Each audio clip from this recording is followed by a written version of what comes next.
Tungod sa among kalisod, mangawat na lang mi, aron dunay makaon. Grabe ang akong kaagi o kalisdanan, DJ Sam. Di gid na ako malimtan sa tibuok na akong kinabuhi. Maayong adlaw di ay kanimog sa imong mga suking tigpaminaw.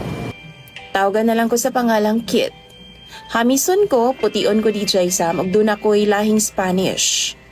Nagdako ko nga pobre gyud in tawon.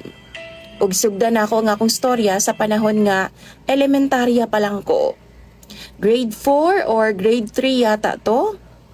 Year 2003. Taga-bukid agid mi DJ Sam ug unumi ka mag-igsuon. Pait kaayo nga mong kahimtang. Mangawat mi o mga lagot mo na sama sa balanghoy, saging saba, kamote bagon, ube, og apali aron lang nga naa mi makaon. Naglibog pod ko kaniadto DJ Sam nganong di magyud manano mga ko mga ginikanan para naa mi makaon ba sa panahon nga wa mi bugas. Mangawat mig manok tunga-tunga sa gabi. Mura lagi mig mga aswang DJ Sam.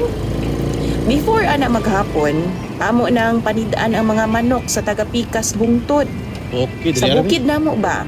Kay inig tungang gabi amo nang katkaton para naami panudan. Dagang mga panahon DJ Sam nga magkupras na si Papa no. Usa lang gyud ka adlaw. Tinabangay gid mi DJ Sam. Okay, marag Lahi kiling ang karon. magbuak og lubi adto mi sa bangag sa ilahom sa yuta. Para lang dili mi madunggan na sa tag-iya. Unya, pagpisar namo,